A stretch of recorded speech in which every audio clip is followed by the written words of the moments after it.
top tier Jasmine Allure, and if you want to have an alluring time, you better watch Countdown City WrestleCast.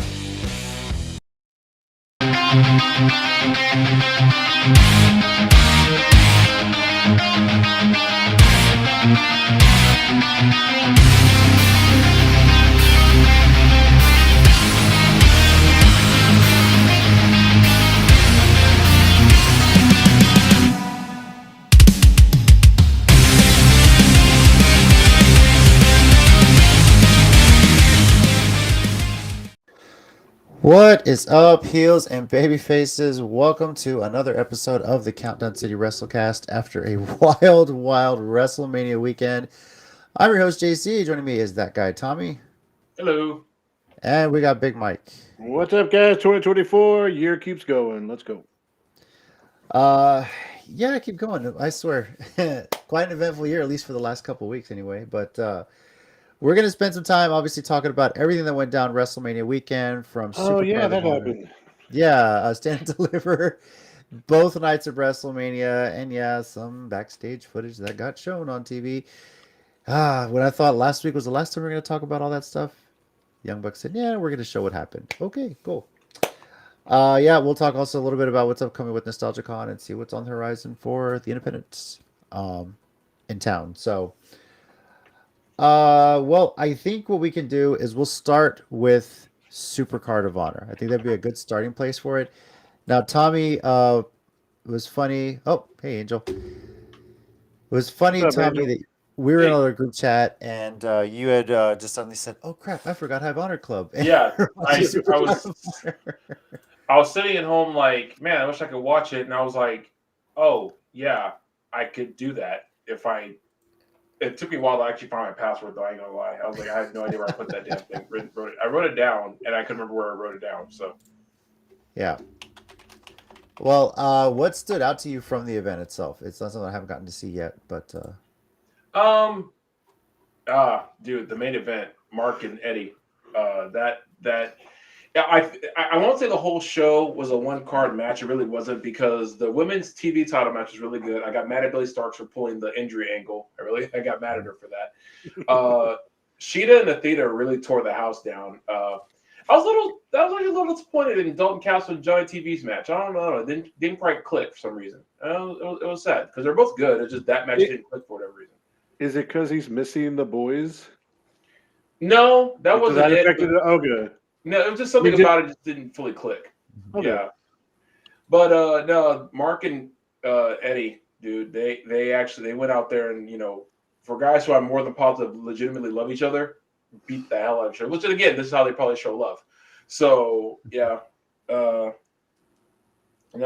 emotional and the fact that Mark got to come out to give me back my bullets by Leonard Skinner was really awesome. Fun fact, that's like the first Leonard Skinner song I ever actually purchased off iTunes, and only because the Briscoes used it. So nice. That sounds about right. Yeah. So that's the only reason I even knew the song's existence was because of the Briscoes. I don't think people realize how diehard of a Briscoes fan I was and still am to this day, especially back then. Like before FTR and everything. I know, Micah, you say the Steiners or they were your favorite. Hands down, my favorite tag team was the Briscoes. Like you couldn't convince me any team was better than them. And kind of to this day, you still kind of can't. But It's funny. I remember hearing about them for years, like online and magazines and stuff. Yeah. But it was one of those things where it was a long time before I actually saw who they were. So I legitimately for a while thought they were like sons of the Briscoes, Gerald and his brother. I forget the other one offhand, but I forget his brother's name. Yeah, so when I finally did see them, I was like, oh, that's not at all what I thought they were going to be when I heard Briscoe. Never mind. Then I eventually they just look more like their mom. That's all. So the Stardom match was fun. So of course it's Stardom, so getting to see them was fun. I feel like people were too harsh on the ROH 6-man tag title match because that was a lot of fun too. Hoyt and Zayn, and then Suzuki showing up was a huge surprise. So, and then he kept calling Jay White a young boy. Like that's how they started. He kept saying young boy over and over again.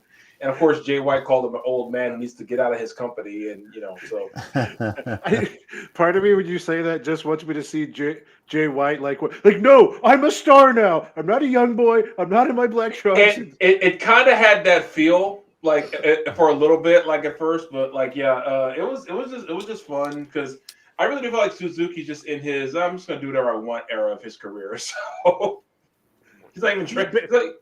He's trying, of course, but it's not like it's like if I win or lose, who cares? And the crowd did chant "Murder Grandpa," which was fantastic. I feel like he's been in that at least as long as AEW's been up and running, and he's been doing shows with them. Like every time I turn around, he's just showing up places and like, oh. Let me fight this person. Looks like Murder Grandpa. Sometimes I win, sometimes I lose. That's what happened when he was that night. He wrestled Barrett Brown, except we thought he was going to kill him, but whatever. Yeah. Well, from that, the only title that changed hands was, as you mentioned, Mark Briscoe defeating Eddie Kingston. Yeah. You can't really say the women's TV title changed hands. You crowned a first champion, so it's not like a changed hands on that one. But Athena's run. Yeah, are we talking like 1,000 days here? Like, what do you think at this point? Because I don't know, man. Because Sheeta might have been the closest one because it took two O-faces to stop her. She kicked out of the first one to everyone, but then Sheeta hit Tamashina on Athena, and then Athena kicked out. So I was like, okay, I honestly don't know who's winning this anymore. But when Athena got the win, I don't know, man, because like you said, the past few weeks, she's been like one of the hottest things in ROH, and I kind of figured she was going to win when they weren't the main event. That's what told me Mark was going to win. But I kind of figured Athena was going to win when she wasn't the main event, and I figured Mark was going to win because they were the main event. So I don't know, man. It's really it was a great match though. It's Sheeta and Athena, of course it was. I do have a slightly related question. Was it strange seeing the ROH men's champion on an ROH show? I know it's been a while. It's probably their last pay-per-view since that's happened. Nah, because it's Eddie Kingston. He's always happy what he's doing. Am I the only one who hears that? I hear it too. It's some buzzing. Is that me? Yeah. I don't know. I think it's JC because I can't hear him. Yeah. Okay. It's JC. Okay. But no, that was cool. I will say about my funny joke. It was really fun. Yes.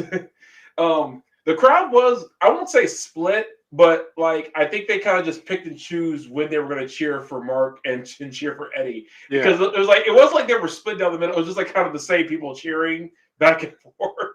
Yeah, that is the epitome of like a face versus face. Like it's hard for the crowd to hate either guy. Yeah, especially because hey Bernsey, what's up, man? Especially like afterwards, I don't know if you saw like the post after the match, when I was in the ring, Mark was clapping for Eddie and everything, and you can see Eddie just go, but he went over and shook his hand and hugged him. He was smiling. He said, and on AEW on Dynamite, they're part of a 6-man with Adam Copeland versus House of Black coming up. So like they were there too. Mark had the belt. Eddie was right next to him. And that is a weird dynamic. He was like, how do y'all feel? I was like, well, I feel beat up. And he's like, yeah, I do too. Whatever. I mean, because you really can't.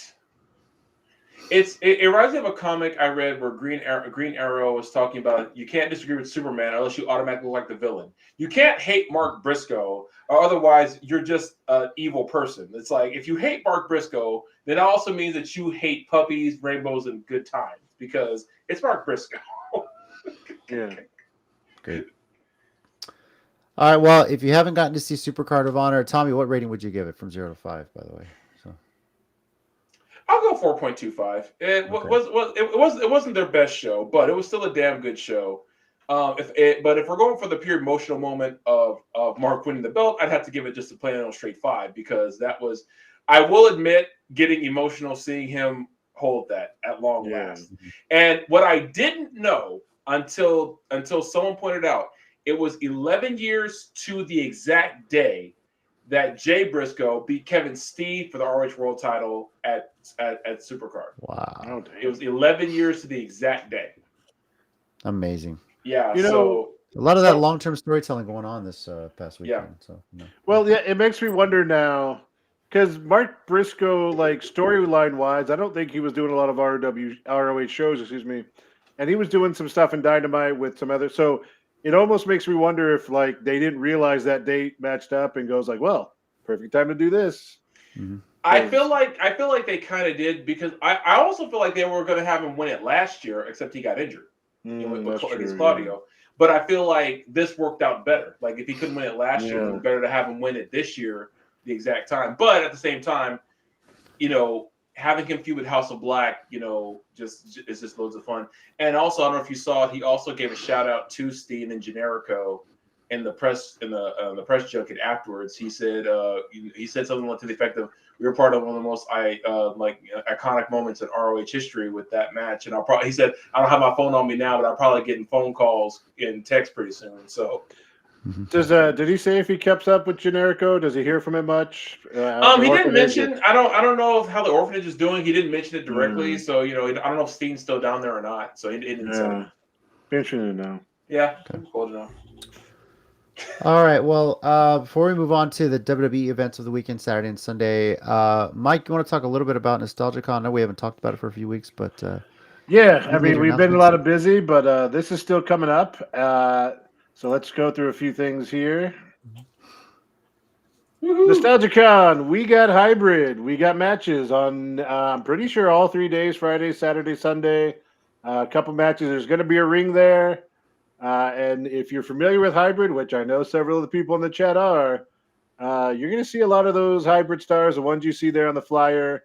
Also, Crowley's going to be there on Sunday, from what I know, even though he's technically not a hybrid student. He is at a lot of hybrid shows and really just a part of the San Antonio indie community of wrestling. So, and he's currently mad at me.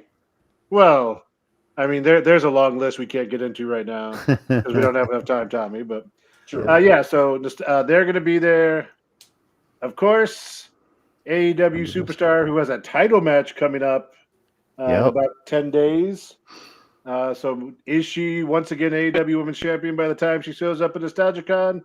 We don't know, but she'll be at our table for a bit. She'll be taking pictures and autographs and doing all that good stuff. I don't know, but I have a feeling now if you check NostalgiaCon, the website there, they may have all the information for the photos and stuff. And then, of course, the original flyer we had, look at that face, right next to Legacy and Nerd. Still never found out why it was upside down, but here we are. Yeah. It's the 90s. Wasn't everything upside down? It felt like it. There's lots of slime. Promos. I was going to say, there's a lot of slime on there. Yeah. Don't forget, guys, if you want to go and you have not bought tickets, you can kind of see it there in the little light blue thing. Use the promo code LEGACY to get 5% off tickets. And I know it doesn't seem like a lot, but if you get the 3-day passes, if you get the VIP passes, that's a decent little chunk off for that. So, yeah, use the code LEGACY if you haven't gotten your tickets yet. And go. We'll be out there. All kinds of wrestling stuff going off. This is a wrestling show, so we're focusing on that. Not even mentioning all the Power Rangers that are supposed to be there. There's going to be some in our section too. Voice actors, voice actresses, all kinds of stuff. I know Tommy knows a little bit more about that. Yes. Because there's just tons of people from cartoons, anime, all kinds of different things. So it's going to be a blast. Yep. So there you go. And I just like seeing Tommy and Legacy there upside down. Yeah. Nice. We're clicking on the same thing, Mike. Got it. All right, here we go. There you go. We're good. All right. Well, let's move into NXT Stand and Deliver. And full disclosure, the only match I got to see out of this was Roxanne Perez. My daughter had a tournament all day, so this was like in the middle of the day for me. And I think I watched it later on, just wanted to see that match. And I can tell you, my wife was pretty happy. Obviously, a little bit of a Laredo pride there, too, for that one. But for all intents and purposes, though, that one obviously was not the main event. The main event was Trick Williams versus Carmelo Hayes. Trick defeating Carmelo. And I don't believe Carmelo showed up on Raw, but is there a very good chance he shows up on SmackDown this week? Yeah. Well, probably because Dragunov showed up on Raw, so that was pretty cool. As did Right. Roxanne Perez too. By Yeah, I the was way. gonna say both of their champions from NXT showed up. Uh-huh. So that was pretty cool. Yeah, I still think most people believe Carmelo's main roster bound and Mm. should be there. In fact, I think in a lot of ways he would have been there earlier had this feud with Trick and the story not really taken off. Yeah, Right. true. You know, because for a long time, like I want to say almost 2 years, people have been like, "No, Carmelo's the guy. Like it's not even close. He's there." And then it took a while for Trick to kind of find that character and get his little push, but when he did, his went over huge. So I think they realized they had a great story, which it has been, Yeah. with Trick and Carmelo. So I think that kind of postponed his full time because also to get into things, it feels like with Sean being there at NXT and Triple H, basically being in charge of WWE and creative, there's a little more connection than there had been in the past with For NXT sure. people, and not always. I mean, there's still some characters that come up and don't really get much, but I think in general it happens more. So I do think that's all. Because also Braun was supposed to go up, and then his story with Baron Corbin and that tag team kind of Yeah, that took off. so I think that kind of paused. So I wouldn't be shocked if Braun Carmelo show up on SmackDown. There's also a draft at the end of the month. I wouldn't be surprised if they get thrown into that and then officially debut after the draft either. So Maybe they're saving all those sort of like call-ups or call-overs for the draft. It'd be interesting to see if they get NXT into the fold in the draft too. Maybe they draft some talent as well. You wonder, And it makes sense with what they've done the last few years with the amount of main roster people who have gone down, had little Yeah. runs, done short stories. Natty was there this past week doing the thing with Roxanne. She had a title match. So yeah, I wouldn't be surprised. And who was it? Just because we'll get to them in a while. Karrion Kross's group showed up apparently too. Oh, the Final God. Testament. Yeah. Yeah. Because Axiom and what's his name won the tag belts. Right. Because a lot of people were saying that's another reason they think Braun's finally gone. But yeah, I just think it was funny because when we talk about WrestleMania, I was like, that group is just like the match was fun, but the Cross just can't seem to get it on the main roster. It's nothing against him. No, but I just think it's where for a Raw and SmackDown audience, his characters doesn't translate very well. it doesn't. It works well Yeah. in TNA. It works well in NXT. It probably would work well in ROH. Maybe AEW. I don't know. It's something like for whatever reason, just the crowd that attends like Raw and SmackDown, that mainstream traveling crowd, it just doesn't pick up as well. And it's not saying it's a bad gimmick. It's a really cool setup, the entrance and everything like that.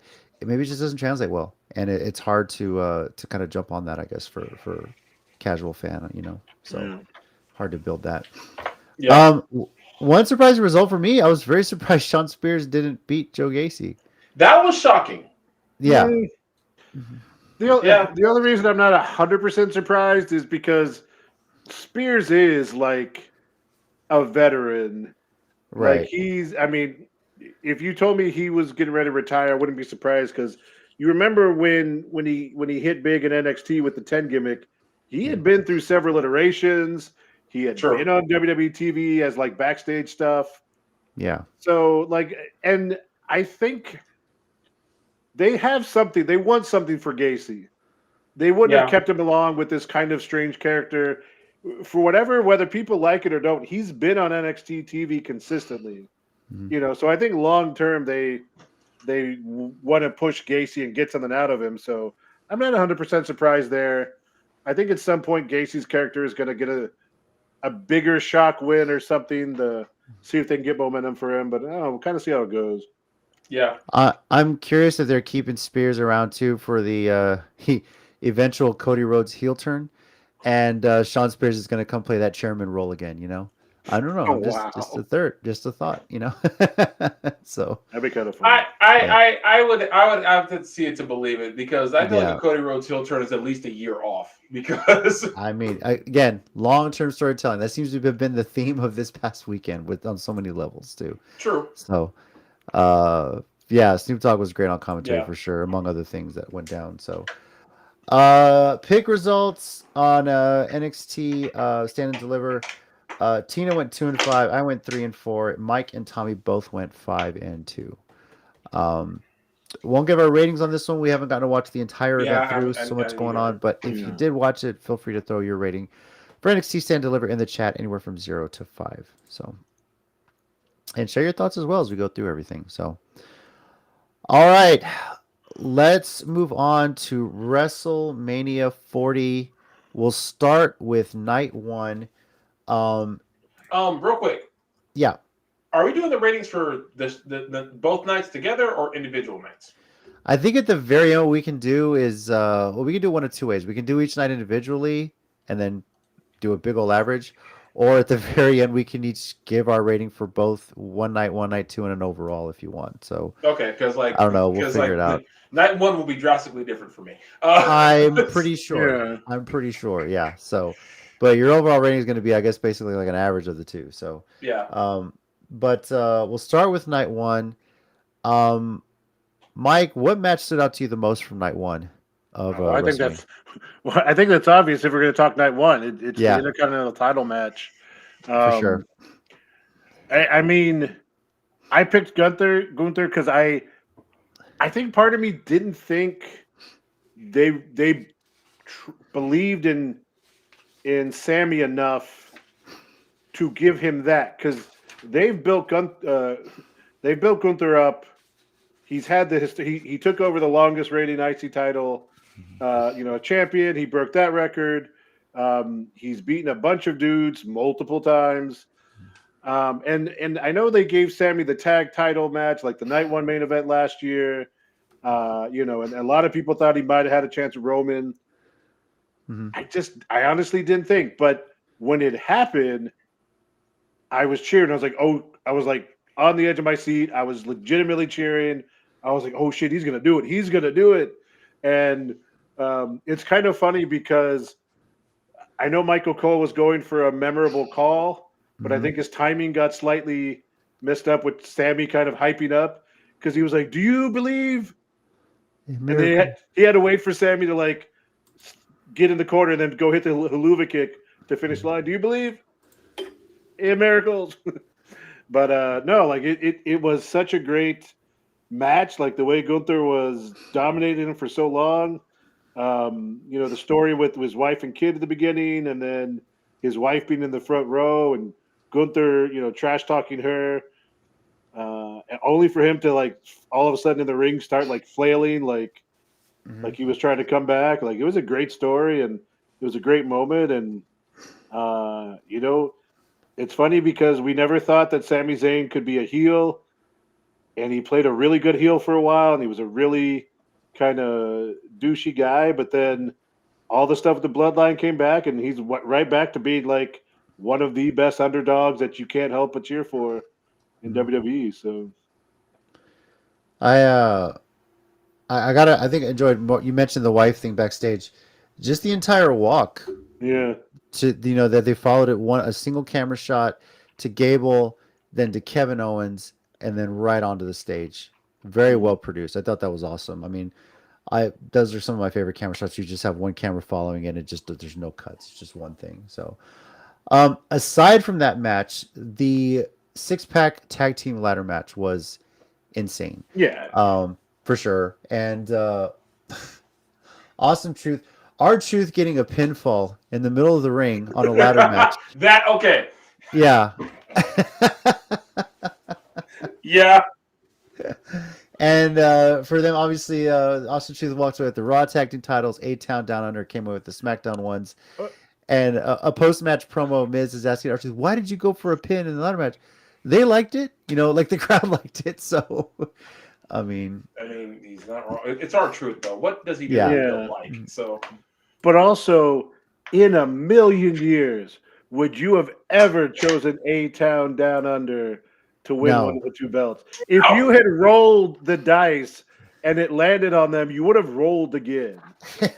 Like, absolutely. And I get it. They're heels and they're detestable. So you got that story to work with those belts. But like, I did not see that coming. And when they got him, I was like, no, seriously? Yeah. I was like, is someone gonna? Oh, I was like, okay. Then they got killed to basically be taken out. I think Waller went through the ladder outside that was like laid up or what, laid against the announce table, and then I don't remember what happened to I don't recall. I have to go Austin, back and watch it but they again. There's basically so got much. taken out. But I was like, okay, did not see that coming. Sean. I'm Yeah. glad that our truth conquered his fear of spiders on ladders. Yeah, That's a good callback, Sean.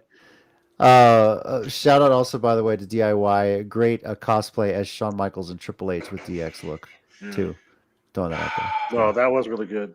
Yes.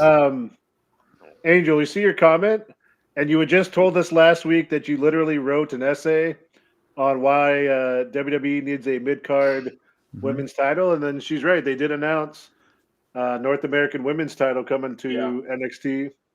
And she did send me that. I completely forgot. I gotta send that to you guys. Oh, she did send you the Oh, okay. essay. Nice. Yeah, share that with us. We'll definitely read that. Yeah. Also, I'm just saying, you know who would look great with a North American women's title in NXT? Ren Sinclair. Just saying. Honestly, at this point, I can't say I could see that. Like I really could. Like you know. I mean, as Mike sent us in our group chat, she did dust the mic off, you know, a little bit. So maybe we'll get more of those promos. And like I said, she wasn't okay. I didn't watch NXT this week, but I haven't seen anybody post her on it. But the week before, she had a thing with, I think her name is Ariana Grace, who is she's the daughter of Santino, actually. Yeah. And she's got like a beauty pageant character. There was a little less of just like, oh my God, I'm so glad to be. There was a little bit like you could see a little more attitude in what she was doing. Her ring work is great. Like every time she's in there, she's putting on solid matches. So yeah, I mean, wouldn't mind seeing her at least in the tournament if they do a tournament or something. You know, so hopefully that's something that happens. Tommy, any other matches stand out to you from night one of WrestleMania? Let me double check. I mean, honestly, I gotta be honest. Rhea retaining surprised me. I didn't expect that. Yeah, Rhea retaining. I thought for sure Becky was gonna win that one. Yeah, me too. That's what I chose. Oh, we all chose Becky, actually. Yeah. And then of course with Seth, so it makes you think maybe they're both taking time off or something. Seth definitely is. We'll get to that a little bit later. I think he needs to. He was hurting, man, and I don't know if he was really full on just selling after night two. Homeboy was just hurting. I think both. Yeah.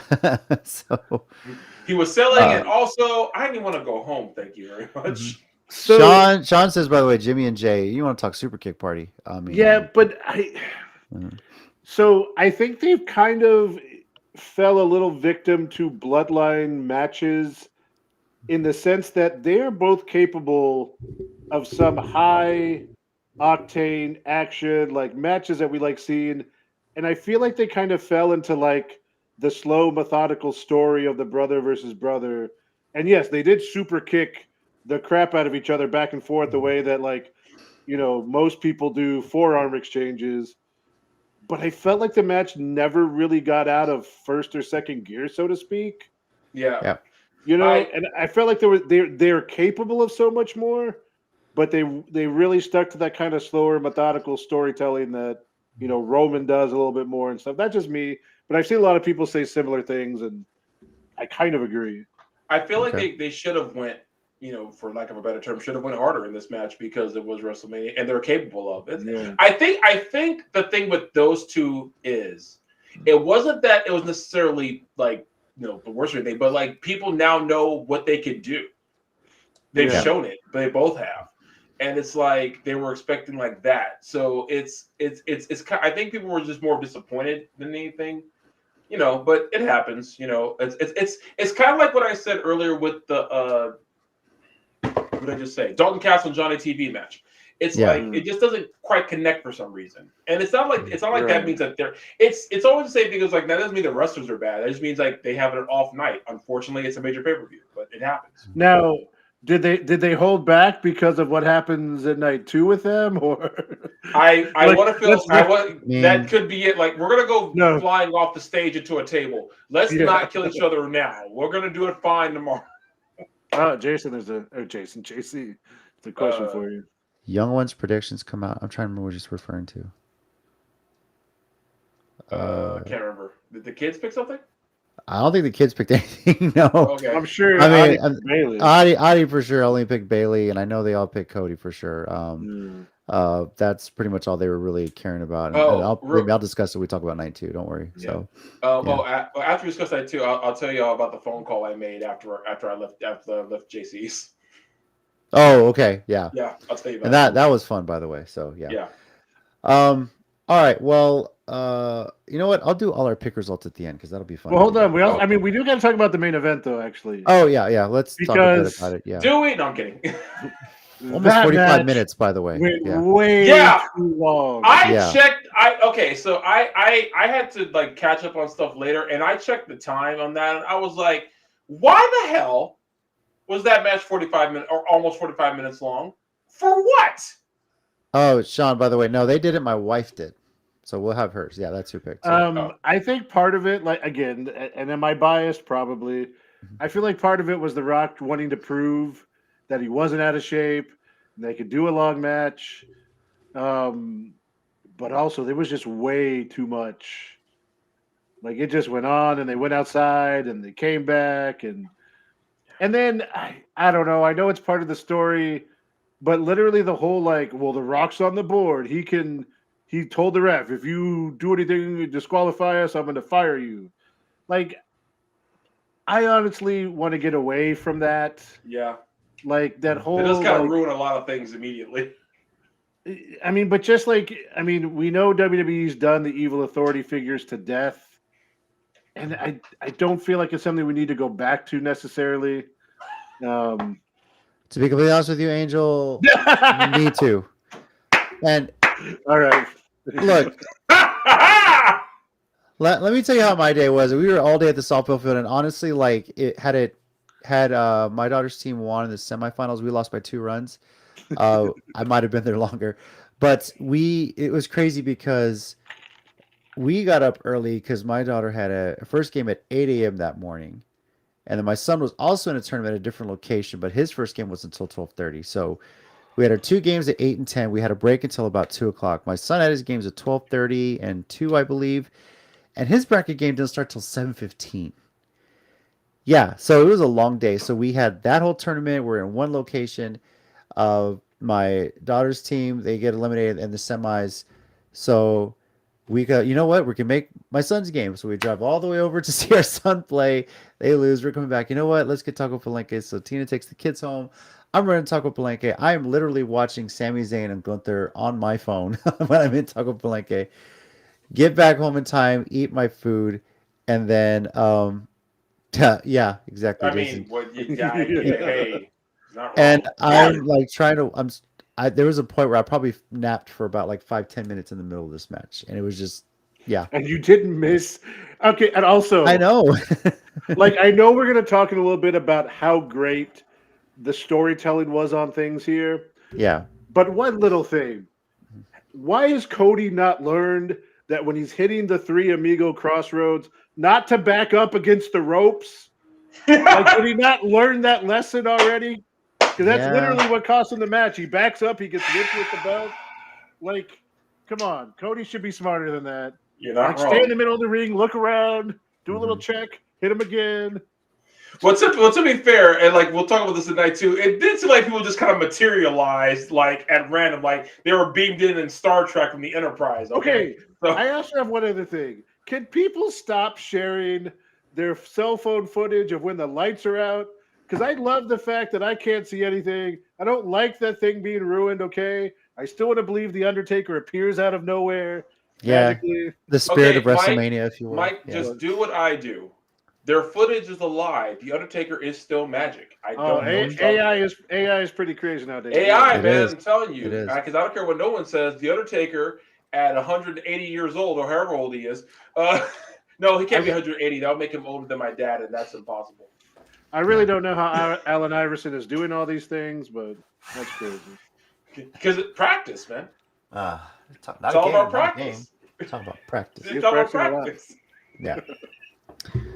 Well, I hate it when I laugh at my own jokes. I hate it when I it's do a great it. joke. I was gonna say it was a good joke. Yeah. I hate it when I do it. You gotta laugh when it's good. All right. Well, let's move on then to night 2, where we pretty much stayed away for the entire thing, I think. I think. Well, okay. Night 2, let's not just talk about like it was different. The pace. Yes. Like the matches were good, but they flew. Like it was weird. Mm-hmm. Like it was like an hour and a half in. You're like, crap, there's not much left. It was weird. Yeah. And I mean, from the beginning, really selling that Rollins was, first of all, that entrance was insane. I don't know how many extras they used, how many people in the Philadelphia, Pennsylvania independent promotion era came in to just be Wait, for which one? For Seth Rollins' entrance. No, that was a real group. That was a real group. Okay, it was I the really Philadelphia Mummers. Like they talk about it. Like if you go back and watch it while they're coming out, it's a I was group too in busy laughing. I didn't hear it. Yeah, they do that. Like they dress up and they do it. I think on New Year's Eve or like a New Year's Day parade, something like that. But it's a whole group from Philadelphia, the Philadelphia Mummers. They were talking about it a little bit. Yeah. Okay, I was too busy just laughing and enjoying it. No, it was great. Yeah, it was great. Angel's comment is absolutely all of us. I don't know if you saw it. Yeah. Boom. Exactly. Hashtag kayfabe. Yeah. Poof. Thank you. That's it. But Punk was great on commentary for this. It was. Yeah, him and Pat McAfee. Sorry, I'm laughing. I would love to just have him and Pat McAfee do commentary on a match at this point. They're just gold. As long as it's not a bloodline match, because I can't stand Pat when he's overdoing his love for the bloodline and Roman. Yeah. It gets excessive and it gets annoying. Other than that, for the other matches, he was fine.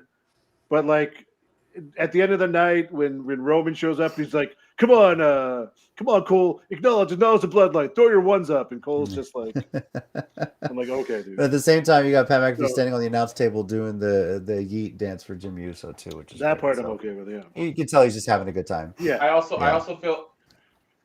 feel like Cole looks at McAfee and goes, I am done with people yelling at me over what to do with this headset, and you are not going to change that for me. Okay, it's over. I'm never going through it again. He's like, unless it's Bailey yelling ding dong, I can deal with that. Now, anyway, Drew McIntyre getting the win. You know, you're getting the celebration. You're getting the moment that he should have had in front of fans during the pandemic. And then you see CM Punk, and it was like, in my head, I'm like, all right, I predicted it last week. It's going to happen. And sure enough, Punk gets involved and takes the brace off his elbow, which I don't even know if he really still needs it. Maybe he's just really selling that. I was thinking the same thing. I was like, he kind of said it on the MMA Hour, like, you just have to see how much longer I'll need this. Kind of, he said something along those lines. So he kind of teased how his recovery was going and this and that. He said it was night and day from the other elbow. He had that injury before. So, but yeah, it is one of those things. And I loved Punk's reaction when he heard Damian Priest's music, just enjoying Drew McIntyre losing the title, and then just it's good stuff. One other thing before that, though, did y'all see when McIntyre, like in the middle, like early in the match, he was beating up Rollins. He hit him with the Claymore right off the bat, and he went outside and grabbed a phone, and people thought he was taking a selfie, but he actually tweeted, "Yes, bored at work, LOL." Yes. Yeah. And Bad Bunny comments like, "Well, how did the rest of your shift go?" Yeah. Oh, but did you see? But did you see that later? He replied just to the F-bomb. Yes. Drew.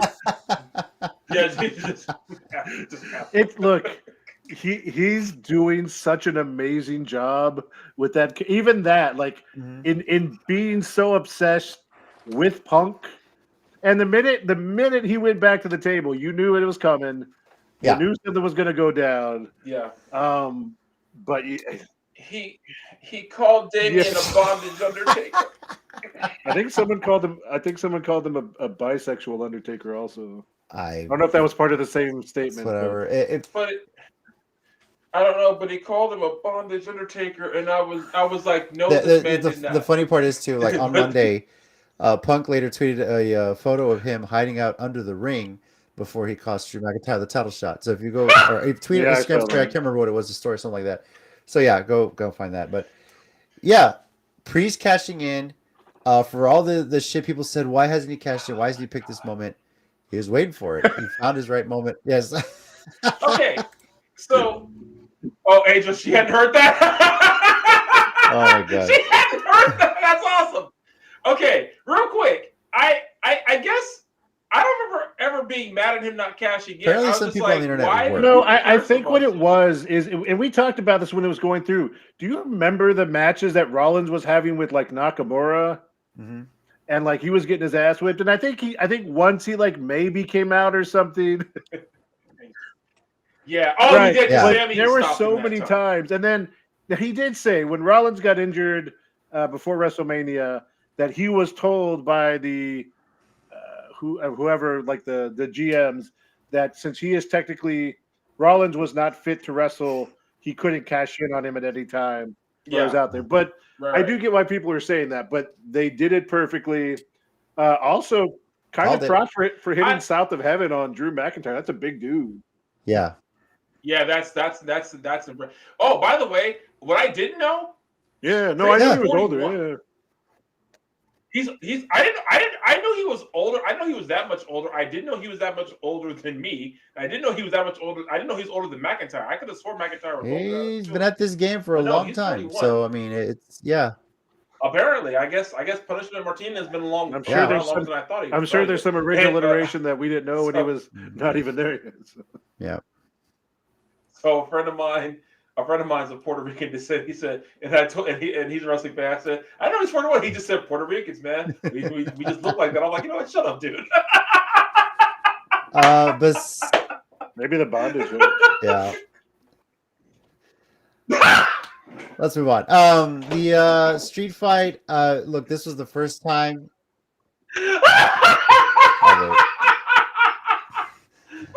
The street fight. I just want to say this is the first time I've ever seen Bubba Ray Dudley on TV and thought, man, he's getting old. Dude. You know, that was. Oh, fair enough. I mean, Yeah, it's sorry. like, wow, now it's finally starting to catch up. Because even when he's been on TV as Bully Ray, you see him on Busted Open, you never really see that. But seeing him in that referee shirt is like, oh man. But in a way, it was good to see him have fun with it, though. I really wanted to know. I was like, why would you bring Alex Jones to WrestleMania? No, someone else made that joke. I'm not kidding. Someone, who was it? I don't know who it was. Someone made that joke. It might have been Mike in our group chat. No, it was, but someone else. I know. Yeah. No, I did, but someone else posted. Oh, okay. I saw it too. Someone posted like a GIF of Alex Jones like on his show or whatever. But it was, and no, you're right, JC.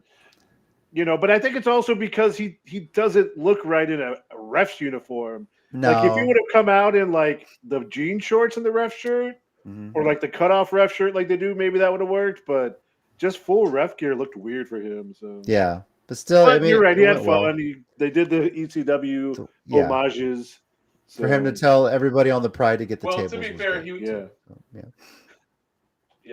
be fair, he's coming off that high of Paul Heyman's epic Hall of Fame speech, which, by the way, was amazing fantastic. to see him there. Devon, Rob Van Dam.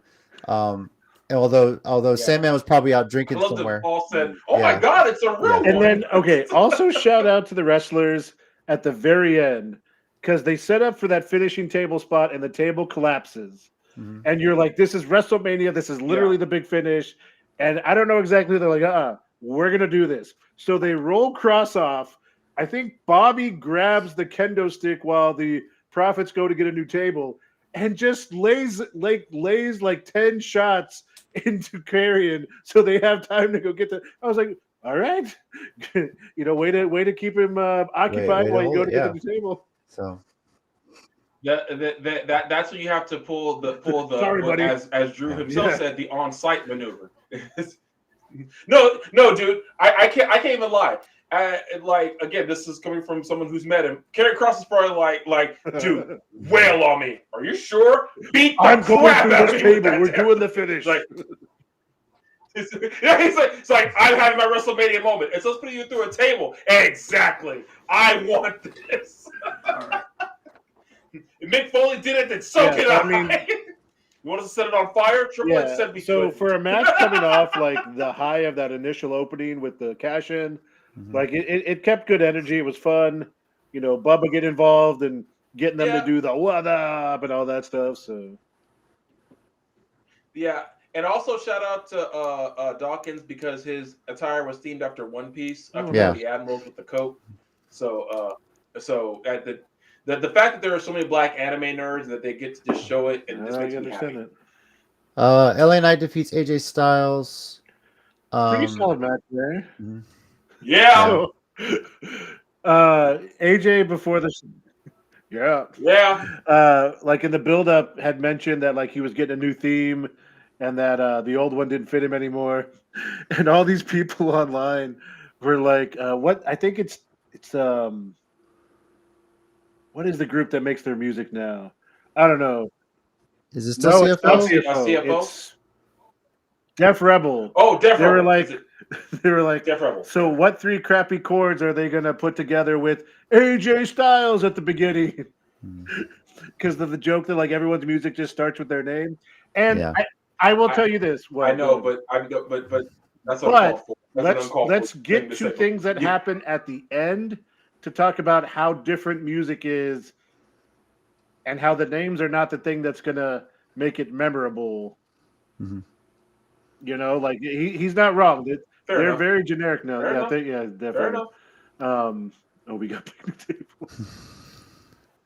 But but no, that was a solid match and good for LA Knight for getting a WrestleMania win. For sure. Yeah, that's why I figured. That's why I picked him among other reasons, was because I figured like AJ's won a Mania, and LA Knight's been screwed around by literally every company he's been in, including WWE at one point. So you know. All right, triple threat match for the U.S. title. Logan Paul retains. Logan Paul won. Can we move on? Where are they going to go with this? I mean, but I don't know. It's the fact that obviously you've got to get a big baby face win to beat him. Maybe LA Knight down the road. Braun Breaker. Maybe Breaker. Sorry about that. Yeah. But the thing that really upset me was, especially off the emotion of Sammy's win on night 1, where KO was there right before he walks out. You get the flip. You get Sammy there. Let's win your belt. We'll both have the belts. And I saw people talk about it later. I saw people mention it as it was happening. They're like, are we going to get WrestleMania 20, a smaller version with them too? Yeah. And then freaking Logan has to win. And I was like, oh. Then again, his stupid drink was everywhere. So I guess maybe you can't lose in the middle of your ring on top of your own bottle. I don't know how that works. So. Well, I mean, I was really hoping somebody was going to grab, Aisha Speed, who, by the way, took a great bump on the announce table. But somebody was going to grab that huge prime bottle and hit Logan with it. That would have been impressive or amazing. Funny. You know, I mean, it was triple threats. There's no DQ by definition, right? So. Yeah, and see, and my thing is like, okay, the reason why people know why I'm mad. I legitimately do not like Speed. I don't think he's funny. I don't think he's entertaining. I don't know what it is. He's a YouTuber. I've seen other videos of his that just do not give me an easy feeling watching him, and that's me saying that. And I give everybody a shot. Yeah. I just do not like him. I really don't. So that's why I was even more mad, because like I can't stand that guy. He's so annoying to me, and that's just me. If other people like him, not saying not to. I just do not like him at all. Randy was great in that part, by the way. So yeah, yeah. Randy Orton, Mike, and Mike. Think about this. I think Randy Orton is in his Minoru Suzuki phase of his career. He don't give a damn. 100%. He's out there like I'm just gonna go do. I'm gonna go do random stuff, and if I win, great. If I lose, I do have to say a few things though. At the beginning of the match, when Owens and Orton are working together, they outplayed some tropes that usually happen. Like at one point, I think Logan, like I don't remember, like Logan Paul like flipped back over and pushed the other one into them, and usually that's the thing that starts the two faces fighting, and they stop to go, no, he pushed me into you. No, we're good. I didn't mean to do that. Like normally you would see them that start to fight, and the heel's like, aha, look at me. And they were about to. They're like, no, he pushed you into me. I know, we're good. You didn't do it on purpose. So in a weird way, even though obviously they had to fight at some point, I really love how long they kept the friendship up at the beginning. And the story leading into this, like him getting the golf cart for the entrance, stopping, backing up, going to get Orton, and then Orton like slow down. I don't know if you saw that. I saw him tell him slow down. Yeah, because he started. I did. Yeah. I was half expecting like him to like wait for him, and when that part of the song that Orton poses in the corner, I thought he was gonna like strap a seatbelt on and then like be like this the whole drive down the ramp, That but would've that been didn't kinda happen, funny. you know. But That yeah, would have been great too. that would have been That would've great. been So, women's where am I? Women's Where are championship. you? Yes, Don't pause now. You know where we're at. We're at the I know where we're at. We're at the best part of night 2. Oh, Well, for the record, from night 1, it was cool to see Jade. Yes, Naomi, for Bianca sure. Oh, get yeah, I that didn't even win, talk too. about that. So but let me tell you how important this Yeah, match was with Bailey and Io Sky. And Tommy, you were there. Had a few friends come over. Yep. A friend of mine, a friend of the family that coaches with me, hasn't really watched wrestling since he was like 12 years old, and he's like a little older than me. His daughters came over. Another friend of mine that was in town, he brought his kids over, and said Bailey was on. They were just messing around. Bailey's match is on. She's, oh, we got to come see this. He saw all these little girls sitting there watching it. And they were into it, and then Peacock buffered a little bit. It's like, no. So we're like trying to get it back on.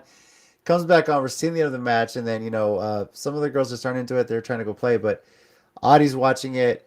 One of her friends is watching it, and her friend that was watching it, her younger sister's like only a year younger than her, is like, hey, let's go play.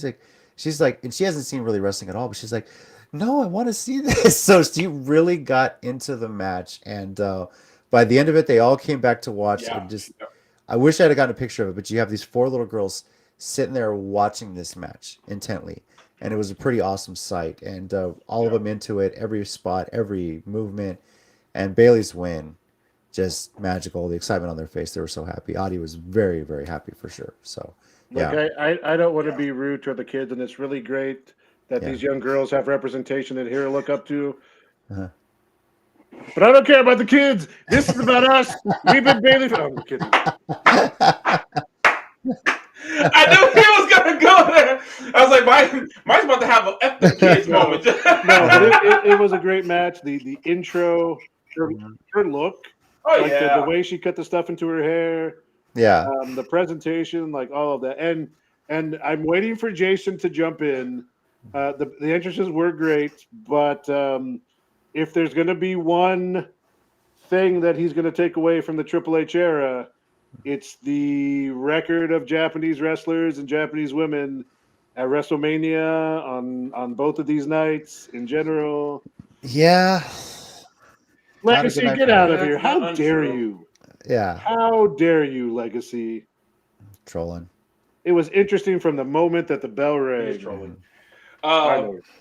I think Io's entrance was very, very Stardom-esque, which I appreciate it. But Mike, this is what I told them with Bailey's entrance. I said, did her and Athena go to the same place and buy the same stuff and just like I feel like either they did that or Bailey called Athena like, hey, I need some ideas for my entrance. What you got? And Athena just said wings. You need wings. Well, like for what? Wings, bitch, wings. So in all honesty, and when you look at the story and you look at all the people that like support Bailey and talk about what she's been to like that locker room to the people, I 100% wouldn't be surprised if Athena didn't call her, or if Bailey didn't call her. Like, not at all. I'd be like, you always have really awesome, because at Supercard of Honor, I didn't see it, but I heard she came out as some character from Baldur's Gate 3. Right? Carlock? Yeah. Is that her? Carlotta or something like that. Yeah. Carlock, yeah. So, and she always has those elaborate, cosplay type entrance gear. So 100%. Okay. I don't Here's all the doubt conversation with Bailey. Call her Athena, bitch. I need some wings. Athena, Bailey, bitch. I got you. I got some old ones, but you know what? I'm gonna hook you up with my wing guy. Yes, I got a wing guy. So, Which, by the way, I think WWE or Bailey or somebody posted a video of Bailey getting her hair cut for that. Yes. And Rhea Ripley's reaction upon seeing it was crazy. So. But what did she tell her? She's like, go have some back spasms or something. Yeah. Something like that. No, but at the very end of your thing, Tommy, I was going to be like, Athena puts the phone down. Palmer, go get some stuff. We need wings. Yeah. So she's like this. Palmer, Get my black book. No, not that one. The one with the cosplay guys. Yes, that one. Thank you. He's like, why do you call me Palmer? That's both of our last names. Shut up, Palmer. Go. Shut up, Palmer. he's like, I was the one who proposed. Let's see here. And then she just gets back. I'm sorry. How long have you been ROH Women's Champion? I can't win that belt. Exactly. You and so many others can't win this. A few other quick things though, like shout out to Io hitting her moonsault. So cute. Well, she did hit a couple times. Hit it some nice a couple times. But the like handspring out of the first rose plant, where she just that was a great counter. I was like, okay, damn. Like it was a really good match.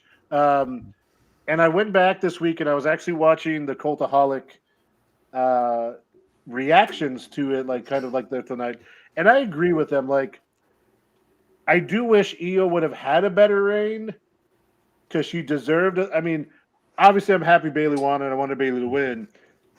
But in the lead up and the matches before that, Io's clearly extremely talented. It would have been nice for her to have a little bit more to it, but I'm not gonna be mad here. So people have. Which, by the way, Angel, you say this, and let's not forget that there was a match on night one that was sponsored by Wingstop. So everyone had.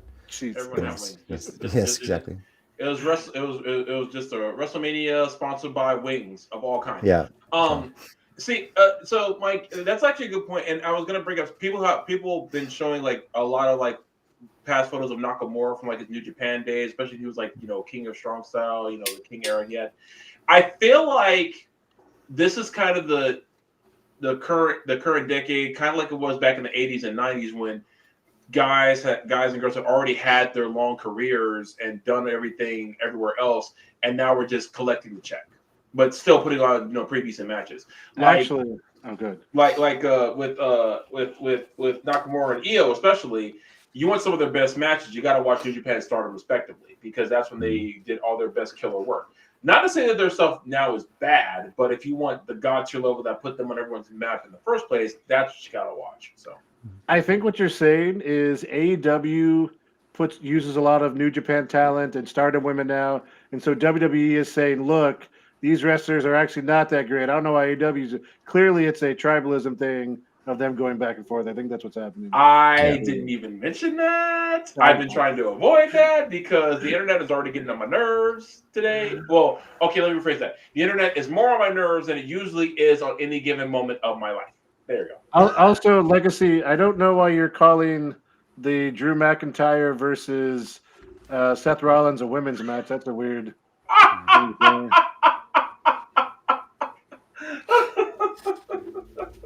Strange. You know what? I'll mention that women just stick to the fundamentals. That's basically it. You saw it in the men's and women's NCAA basketball tournaments. Women's basketball is pretty fundamental. Men's, they're just shooting threes and everything. It's just kind of boring, not a whole lot of defense. So even like a 45-minute tag match. Am I right? Yeah, I mean, actually, that actually really is a good counter to that argument. One quick thing, I forgot to mention this earlier. Talking about how long it was. I think they said it is now clocked in as the second longest WrestleMania match behind the Iron Man Shawn and Brett match. Is that why they did that? Probably. Again, thank God they go out. I'm going to blame it on the Rock's ego because, probably true. Yep. But it works for the story about how Seth was just having to deal with that match. And I also mentioned the chat. I know it's technically one night to the other, but technically Rollins was in back-to-back WrestleMania matches. Yep. Again, main eventing night one and then starting night two. So for sure. Yeah.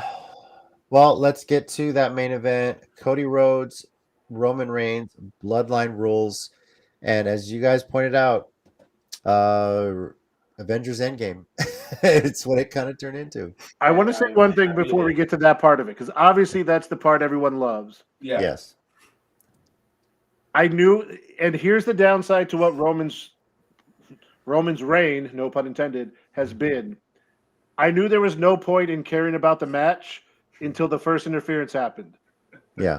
I don't care what the pinfall was. What was coming because it's a Reigns match. You know what people expected.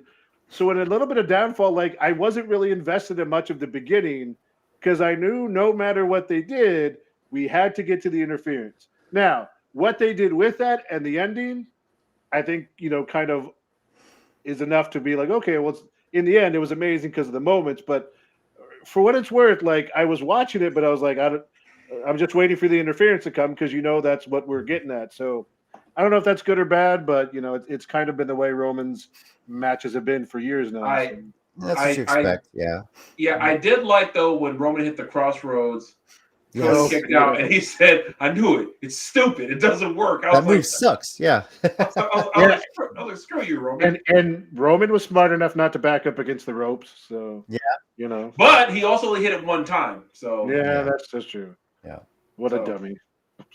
Like a rookie. He hit it one time like a rookie. So yeah.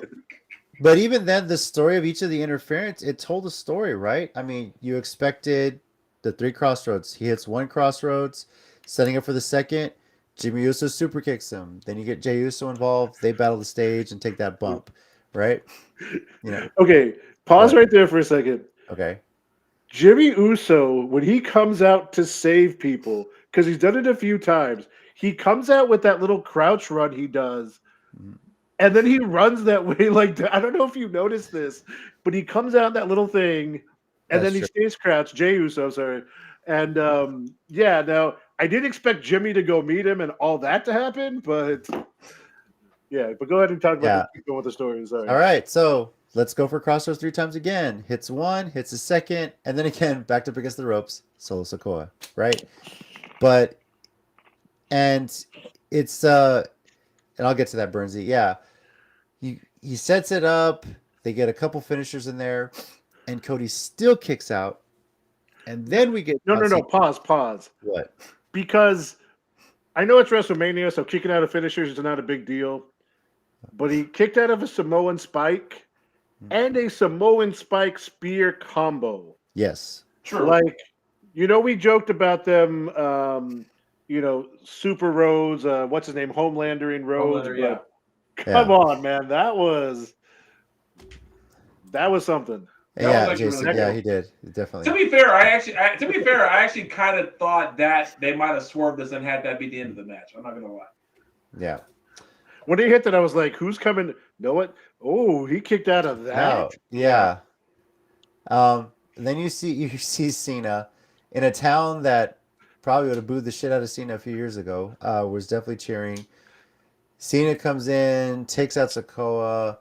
Here also comes looked the kind Rock. of funny running down the ramp. Sorry. But I know. But real quick before you go on, I feel like now Philadelphia's like now he's not Super Cena anymore. They're like, okay, we can forgive you now. Yeah. Besides, they're gonna boo the Rock. So that's true. Well, Rock comes out. So it's true. I think the Rock and Cena thing was a really cool stare down. You had that moment where them just like getting the crowd's reaction right into the Rock bottom. They had to also copy the Rock Hogan thing, which I was like, okay. Yeah, they did that for a bit. You get the Shield music. We're wondering, did they somehow pull Moxley for this? No. But no. No. In all joking though, there were a bunch of TikToks that I've seen this past couple of days. I thought for a second, and I'm sitting there going, if you thought for a second, you haven't paid attention to anything that has been going on for 3-4 years now. They figured Punk came back, so that's why. Yes, but he's still under contract. Yeah. I didn't say it made sense. I just said that's why they thought that. But I was like, so there was a small part of me was like, is Angle coming out? Because remember how like Angle, that would have been hilarious. Yes. Triple H and like I think there was one other person who were like honorary Shield members and 6-man tags. But yeah, Angle, Triple H. I forget. I think it was. I think there was one more, but I forget. Yeah, but this all turned into everyone after Roman takes out Seth. Everyone really thought it was going to be Stone Cold. And I don't know if that was in the works or if they ever were trying to do it. They couldn't make the negotiation work. But in a way, it made sense for Undertaker to be the one to just shockingly make the save right there. Why? Let me explain why. Okay. Cody from Texas. You figure the Texas wrestling, but people forget the Undertaker is also from Texas. But then again, there's still He's a from reason. Death Valley. I've heard his Death Valley, introduction. yes, but there's another reason why it makes Just sense kidding. for Taker to be the one to take Roman down, or to take The Rock down, and in a way go against Roman Reigns as well. One of Taker's losses at WrestleMania is to Roman Reigns. This is in a way some measure of revenge. And number two, for everything that Taker was known for in his career, WrestleMania is the biggest one. Whether it's the streak, his record, I think someone called it on social media. He's the spirit of WrestleMania. Maybe he's going to be one that just pops in, makes an appearance like that. So he pops in, hits a chokeslam on Rock. Lights go back out. He's disappeared, and the Rock's disappeared. And you're wondering, did he like kidnap the Rock somehow, or something like that, right? That would have been a better storyline. Yeah, but I- then you get the long-term booking after that, the chair shot on Seth, and into finally Cody hitting 3 Crossroads as well. Yeah. So Whoa, no, let's not speed past that, okay, because that was a story point that no one would have thought of. yeah, That if we're going to give them credit for storytelling and what they've done with this, that moment is the one you have to get them credit for. Because Yeah. I thought I at that point the chair was in the middle, the belt was there. I thought this was going to come down to Cody and Roman fighting to get the weapon and to use it, and then Seth starts standing up, and you see Roman, you're like, oh. And here's the thing that people forget too: he got his revenge with the chair at Royal Rumble a couple years ago. That's true. When Seth had that match where he came out dressed like the Shield that time, yeah, he took him out with a chair. I think Seth won that by DQ. Yeah, he did. I think that was the only time Roman technically lost a title match, because I think he like took him out with a chair and just like decimated him. Mhm. But it's fine to forget that because the visual lined up better. There was Rollins with his back to the ropes, just like Roman was. And I was like, they didn't need to do that. They could have kept going, but like it ended perfectly. Roman still had, if you kind of forget the Royal Rumble, he had to get that revenge. He's never forgiven him. He said that when they had their matches previously, that he never forgave him for that. And so to be the thing that really undid him at the end, Yeah, that was And masterpiece. even more so, if you go back and watch the way Roman bumped after the chair shot and the way Seth bumped after the chair shot, exactly the Right. same. Right. Even into I the also ropes, said the other reason why the Undertaker got involved in Chokeslam The Rock, he said he told The Rock, and this is for costing me the undisputed title in 2002, you jackass. Long-term storytelling. Yeah. Yeah. He said, remember 2002? Barely? I didn't. No, Legacy, that's exactly, he said it too. We were just saying. Yeah. Finally, Cody hits 3 Crossroads, and we get the victory and the Stayed celebration. away from the ropes too. Stayed away from the ropes that time. Learned his lesson finally. Because apparently they've signed Jacob Fatu. So I was like, That would have been amazing if that had been Oh what my happened. God. The level of hatred he would have got immediately would have been amazing. And then, okay. Yeah. Well, you didn't see Tommy, by the way. And because, so paint a picture for you, and I wish we would have recorded all this, but like I'm sitting there, we're all sitting there watching this intently. Everybody that's in the house is watching it. Tommy's sitting up on like one of the bar stools I have, and then when they hit the 3 count, Tommy's yelling and screaming, falls on the floor. Don't know if he fainted. I figured he'd be all right, stuff like that. I mean, I wish I had video of this, but the kids all get up and just looking at him, laughing, and I'm just like, yeah, that's Tommy. So, I didn't faint. No. I didn't faint. I just said Dobby is a free elf. That's what I said. So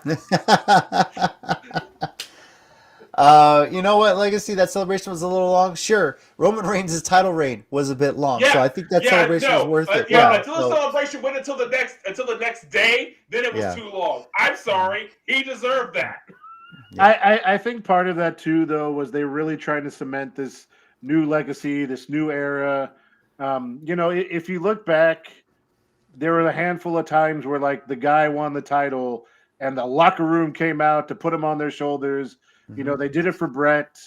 They've done it a handful of times, both in WWE and they've done it in WCW. Sting got it a couple times, I think.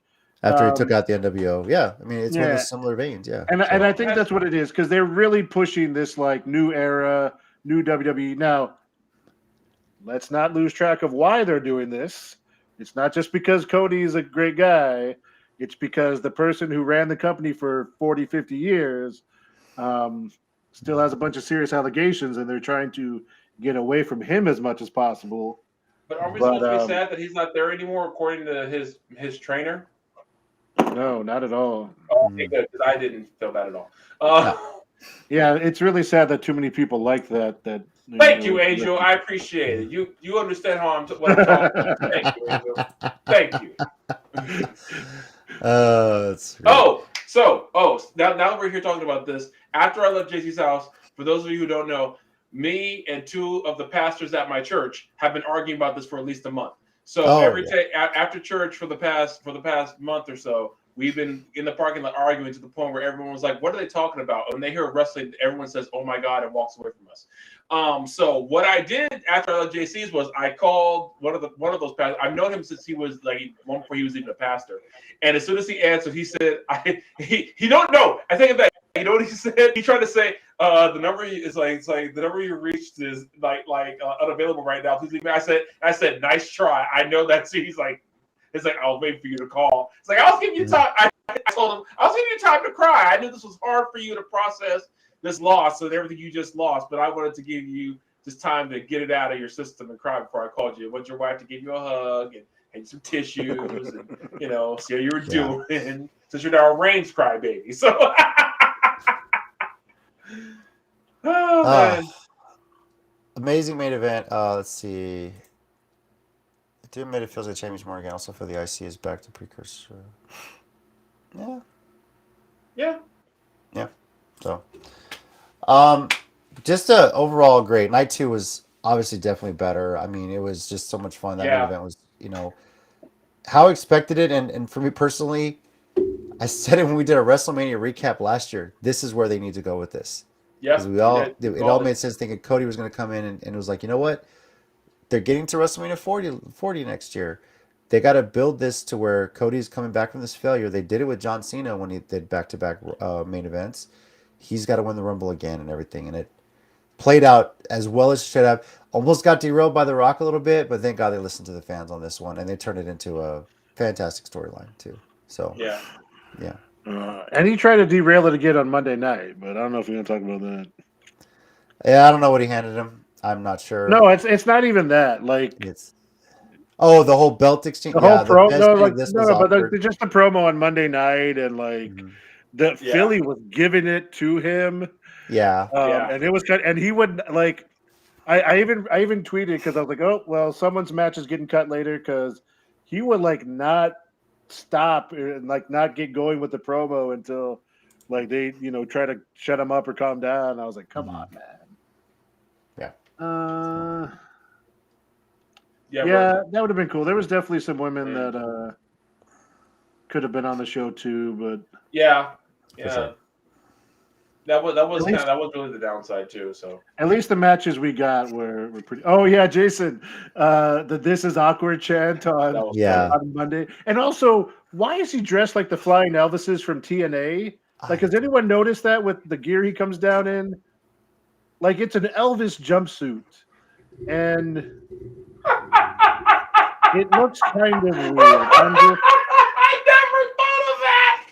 That's exactly what it looks, and it did look familiar. I thought that. I was like, wait, that looks familiar. It is. Mm-hmm. Oh my God. That's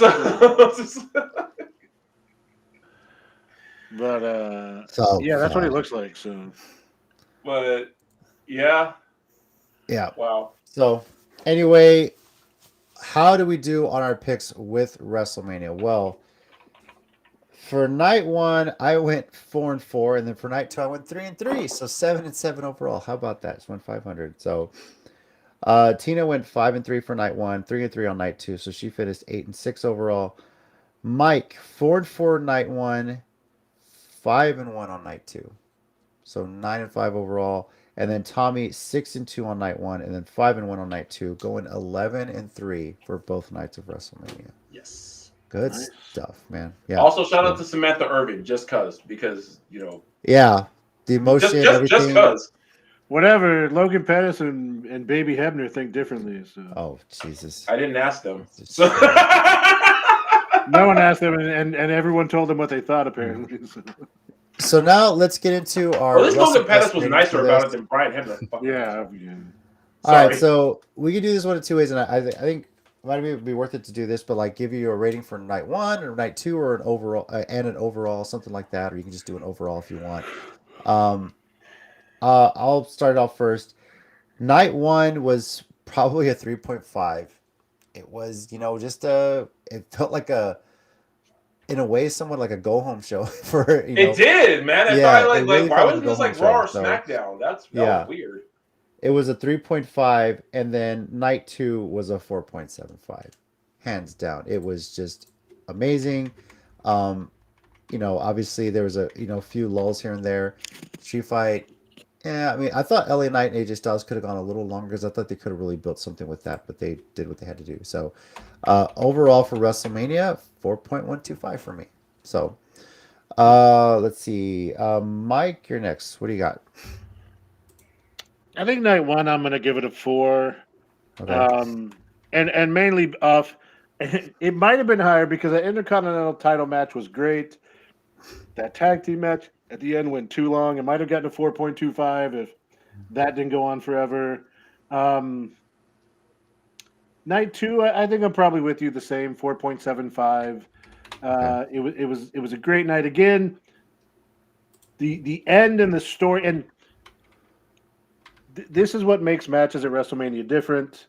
My favorite match all time is Shawn Taker at WrestleMania 25. And and I know there's people who can have better matches that you're like, oh man, but to have it at WrestleMania, to have the moment, to have that, and again, like I said, in that main event on night two, I knew there was no point in getting invested until all the interaction started. But the ending and all of that, and the story for Cody is kind of what makes it. So to have him on this big stage, it was a really solid second night. First night could have been better. There was great points, but yeah. All right, Tommy, what about you? I'm probably gonna go about with you, JC. So more like a 3.5 for night one, and yeah, I'll stick with everybody else. 4.75 for night two. It had some great moments, including I really did like Priest cash in. I thought that was very well deserved, very well earned, and it got a very great angry promo from Drew McIntyre the very next night when he said 5 minutes and 45 seconds, and he said that's still 5 minutes longer than most of you last in bed, and I died laughing. Tommy, did I say something bad about Power Rangers? I don't know, but it really does Not feel yet. like he is coming for you, bro. Like, damn. Yeah. I mean, I guess we won't mention Legacy doing all the thirst trap Power Ranger posts lately, but Yeah. No, we won't mention that at all. And we won't mention who liked all of those. fair. Yeah. You know, I remember Overall rating for WrestleMania 40, 4.205. And that just really shows the parity between night one and night two. It really does. It's just crazy. So, night two, amazing. Night one, just like a standard pay-per-view show. There wasn't a whole lot special about it, and that was really it. I mean, it wasn't anything crazy. We do have a couple questions about Stephanie being back, and I was actually curious as to where you guys stood. I don't mind it, but I'm just curious. I've heard it's not like a permanent thing. I heard it was just like a cameo. It's what I've seen. Just an appearance. I mean, for one, to see her there at Paul Heyman's Hall of Fame acceptance, wearing the ECW hat. I like that. That was a nice little callback to the Yeah. alliance, right? Yeah. And for him to tell Stephanie you married the wrong Paul, great stuff. But I meant to bring that up. That was hilarious. But I watched her entrance at night two. I watched what she had to say, and I thought, okay, I think Mike would be okay with that. And I think as long as Mike is okay with that, I think we're good. That was like Stephanie. That was Helmsley. Yeah. Or that was Stephanie Levesque. That wasn't Stephanie McMahon, who's been that character for 10 years, and I can't stand anytime she's on TV. Yeah. That was Paul Levesque's wife. That was not Stephanie McMahon. So Look, it was all right. So. I can't imagine what she is going through. That's true. Because as a a father of a daughter, like you really, I take pride in setting an example for the kind of guy my daughter should be looking up to, the kind of guy my daughter should want to be with or get married, the type of person she should want to be with when she's older. So she knows how she's supposed to be treated. And I'm not saying I know the whole family dynamic with the McMahons, but with everything that her father is in legal trouble for, with all the other shit that has come down over the last couple of years, at least for the last year itself, last few months, whatever, you can't imagine what she's going through. And needed to step away from TV for whatever reason. But to see her back, and as Triple H, Paul Levesque said in the post night 2 press conference, he was happy that she was home. And yes, he says, she's home every night, but having her, if she's the lone McMahon representing at WrestleMania for the rest of her life, by all means, I'm okay with it, because she doesn't deserve what's going on with her. I mean, and she's a Levesque now, if you will. She's married that.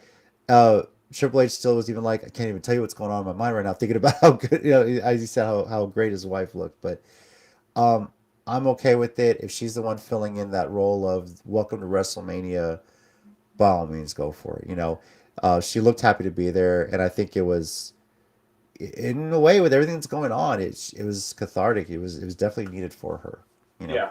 So I hate to be the other side of this coin, but she is a part of that family, and she's been in that company a really long time. yeah. And we assume she's innocent of things, but we don't know what they know and don't know, and what she. There's been accusations, not of that kind of stuff, but of things of her treating people poorly against her, and she's been there a long time. Obviously, that may not be as bad as nearly as bad as what he's accused of, but she's still been at that company for a long time. So I'm not saying she's guilty of anything, but I think if we were to ever to find out all the skeletons of the people in charge there, even Triple H may have some things. Yeah. And It's even this stuff like, really, you were doing all this stuff while you were married to my mom. That's like probably something that really hurts for her, finding out this stuff. I would hope so. You would think so, but again, she was her and Shane grew up with that, grew up with him, grew up with that company. You would hope they seem to have come out as good people. I just there's a part of me that can't say 100% that there's stuff they didn't know, stuff they're not aware of. So I don't know. Yeah. I don't mean to put a dapper on that or like throw ice water on that, but I don't know, with that family, with all of them involved, there's just that little grain of salt of like, I'm not sure. So Yeah. Tommy, any thoughts? Yeah, she seemed okay, and that's good. So, and as far as everything else, we'll see what happens. All right. Well, now I know it's a little later in the show, but I feel like we wanted to get through WrestleMania before we talk about something that was teased and did go down on AEW Dynamite tonight, and that, of course, is relating to CM Punk. When we talked about CM Punk last week, it was obviously about the interview we had on Ariel Helwani's show, the MMA Hour, and one of the topics of discussion was, of course, what went down at AEW All In Wembley back in September, and AEW made it seem like the Young Bucks are going to present that footage. And by the way, they announced this during night one of WrestleMania because it was on Collision, by the way. Obviously, this was something that was added later. And we got the footage today on Dynamite. But there's no audio. Yeah. And honestly, watching it, I was like, okay, it went down exactly the way Punk described it. So what are you trying to show here? Now, of course, Mike, as you mentioned, they kept it in the context of the promo, why they lost to FTR and everything like that. yeah, so I mean they're doing it as a storyline where the Bucks after Sting and Darby, Sting retired, the belts, the tag belts were vacated, and there's been a tournament, and it's Bucks and FTR at Dynasty for the belts, and so FTR Bucks have had a trilogy of matches in AEW, and FTR is up 2-1 with that last win coming at All In. And so, they're playing these EVP characters. They're being really douchey, and they kind of played it as like there's an incident that happened, that really threw us off. We had to put on our EVP hats because I think they were the second match after the Joe and Punk match. I think Yeah. If I'm not mistaken. So the way they played it is like they didn't have time to. They even said like we didn't have time to hydrate or stretch or even pray. Like we had to put our EVP hats and deal with this, and then we were distracted or whatever. And then they showed the footage to explain it. I don't know. Everyone had moved on from it, and then Punk goes on the show last week and gets to tell his part. I don't know what AEW is supposed to do with that because obviously Punk's, from his own point of view, he did nothing wrong. And, AEW was poorly running all this. If you watch the footage, yeah, you don't know what's being said, but he goes up to him, he pushes him, he gets him into a chokehold. I mean, I know it's wrestling, I know fights have happened in the back of a lot of places, but like, you were you started the physicality. Whether you said, I told him I was going to do this or not, I know apparently that's what he said in the interview. He said, like, "Are you going to handle this? Because if I handle it, you're not going to like the way I handled it," which has happened a couple times apparently. And for everything, he did say he had him in a choke. He Chael Sonnen'd him as he said it because Chael Sonnen did it on the Ultimate Fighter. But yeah, so I still understand why Tony Khan said he feared for his life with that. well, there's more to that they said the footage they haven't. Because if you noticed, after he gets pulled off, I think there's monitors and Tony Khan's behind them. Yeah. And he goes to them for a couple seconds before Chris Hero, of all people, pulls him away. Yeah. And stuff like that. And I don't know, there was some stuff that happened there. Again, this just kind of comes back to, for me, Punk has been the common denominator in a lot of controversial things. It always seems to be involving him, So whether who's at fault or not, and I don't know, half the people are saying that this makes AEW look horrible and it's going to kill them, and the other people are saying it makes Punk look horrible. I don't think it really did either. Well, AEW apparently has been dead for the past 3 years, so Well, that's true too. Yeah. I mean, apparently tell WB that because they don't care. So Yeah. Yeah. Tommy, your thoughts on it? I kind of don't give a shit. I really don't, one way or the other. I'm so over this on both ends. But I will say this. It makes me severely disappointed in Punk. Because I feel like this is the same guy who it really just makes me feel like he's kind of a hypocrite. Like he'll talk shit about everybody else, but then when someone talks shit about him, he wants to go fight people. It's like, okay, so I don't know if I was going to say this or not when I said we were going to talk about this, but I have to look at it from I got to look at it from this standpoint. If a black dude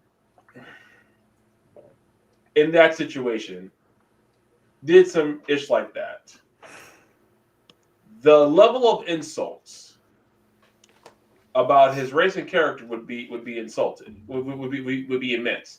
And I even saw someone say like oh, Punk stood on business and said I was like no, Punk didn't get his way and he threw a fit. Which, in some cases, I'm not going to say hasn't been justified. I'm not saying that sometimes when he's done that, it hasn't been justified. This seemed petty. Because this feels like something Punk would have done in old school ROH, like Jack Perry's standpoint, ran his mouth off, did some stuff, and this is something like Punk would have done back in ROH when he was, around Jack Perry's age. It just feels like there was well, for one, it doesn't make Punk look good. It doesn't really make AEW look good, as much as I love AEW. It doesn't really make them look good. I'll admit that, but it didn't AEW couldn't win regardless. They had no way of getting out of this unscathed. That was impossible. They could not get out of this one without saying. If they said nothing, they would have been just said, "Oh, Punk, Punk's right, blah blah blah." If they do this, they weren't going to win either way. They were never going to win either way. It didn't matter. It did not matter what they did. It really didn't. They were stuck in the middle regardless. So, as far as should they show the footage, should they not have? I can't say, because that's for history itself to decide. I see Legacy's comment, it's going to backfire in the long run. I don't think so. I honestly don't. I honestly think in a couple of months, everyone's just going to forget and not care anymore. Just like everyone had forgotten and not cared until Punk opened his mouth on the interview. I think everyone had kind of just like not cared anymore until Punk said something. And I think in about 2 months, just like that, everyone's going to forget about it all over again. And also Legacy, yeah, that's called the wrestling business. That every single company has done that. Scott Hall, Kevin Nash left. Here came fake Diesel and fake Razor Ramon. And also, he technically didn't leave; he got fired. So yeah. So Yeah. So Legacy, no, that's not gonna, yeah. But they did that. But guess what? Every company has done that, and I laugh because can you guys imagine if ECW was around now? Do you think they'd have they still have the rabid fan base, but they would get crucified on the internet on a weekly basis. I think about the time when Paul Heyman publicly fired Sabu. I'm thinking about when Steve Austin did the Monday NyQuil stuff, and he dressed like Bischoff, he dressed like Hogan. I'm thinking about the BWO and how much shit that would have garnered from the internet if they had done that in today's day and age. They wouldn't be seen as funny or having fun with the brand. They'd have been saying, "Oh, they're just copying WCW." This is just that, but now people are saying more shit because we are listening to more shit because of fucking Twitter. So honestly, that's where I am with this. It's exactly. This is Jason said it just now. That's how I feel. So honestly, how I feel about it, I don't care. Punk should have kept his mouth shut in the first place. I do like the fact that FCR came out and cut a really good promo after it, because I thought that was pretty cool. Make them look like the heroes of the day, which I think was the point all along. But I don't care. Jack Perry can either come back or not. Punk can do whatever he wants. I'm just over this whole situation. I think another part to the story is I think the Bucks are bringing Jack Perry back into like Bullet Club or the Elite, I guess, with them. Because they reference it again. Apparently in New Japan or New Japan Strong, whatever he was at, Jack Perry did a bunch of the Bucks offense, and then went to the top and did the CM Punk Macho Man elbow drop. Yeah, because he was involved in a tag match with John Moxley. Because Moxley's getting a title shot too pretty soon. Okay, and then like in the promo, they mentioned like the other person involved, Jack Perry, the scapegoat. Love your work. So I think they're going to be. Which he said last week too, and the signs are pointing to it.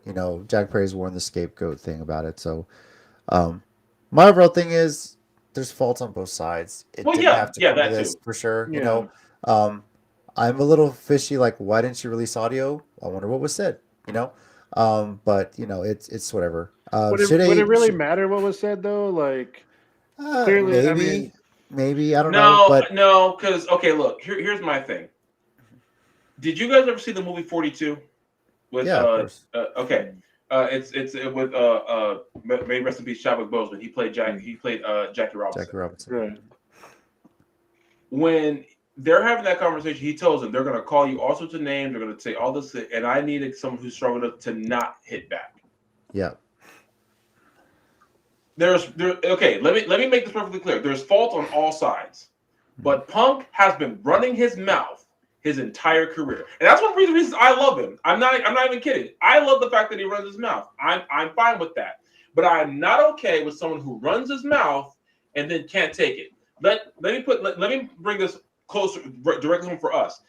All the shit I talk at any wrestling show, How would you guys feel if let's say Callie had this great comeback against me and I like left because I didn't want to do it? Whoa, let's make this more realistic. No, I'm gonna give her Lance credit Archer. because I'm gonna give her credit because I feel like Okay.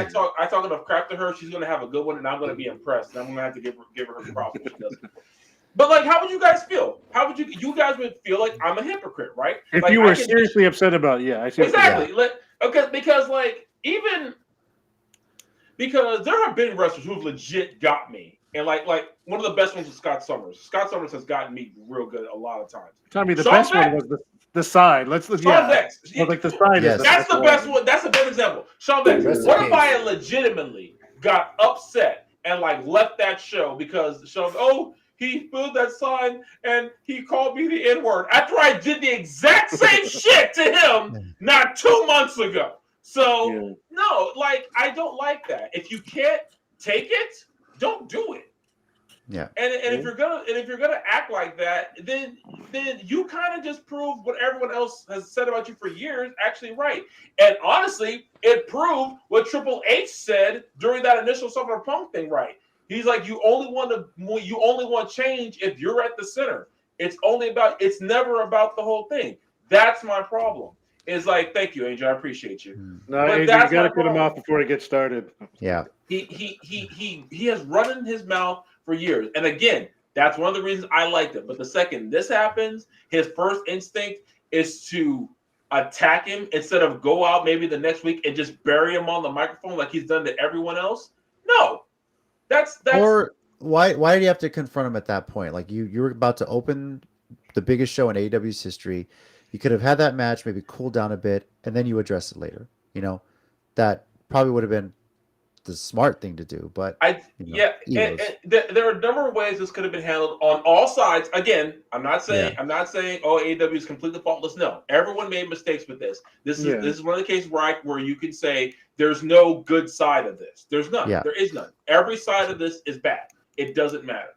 And the reason I'm coming at this from the side I'm on, just so everyone can be clear, is because as a long time CM Punk fan, he is one of the reasons I was straight edge.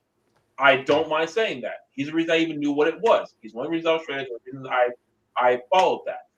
I was disappointed, very much so, in his behavior with this. Not excusing AEW. This was handled badly on all sides. And there was no way they could get out of this unscathed. They were backed into a corner, and they had to respond, or they didn't have to respond. Whether they responded or didn't, they were screwed. Just a fact. Those are just my feelings. Take it or leave it. On to a little bit more wrestling news. This one's actually breaking. Sumo wrestling legend Akibono has passed away at the age of 54. Oh That no! news just came down. Yeah, at the age of first foreign-born Yokozuna. Of course, he's Hawaiian.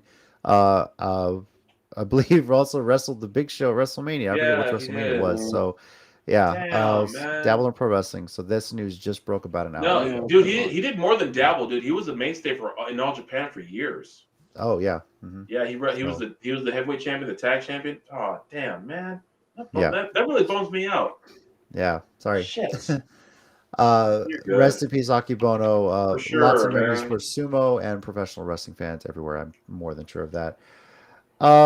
Quickly, local wrestling events coming up. Hybrid Mania Saturday. is this Saturday at the Hybrid School of Wrestling. What time does it start? 6, 7? Do we know yet? 6. That. Starts at 6. Starts at 6. Okay. I think so.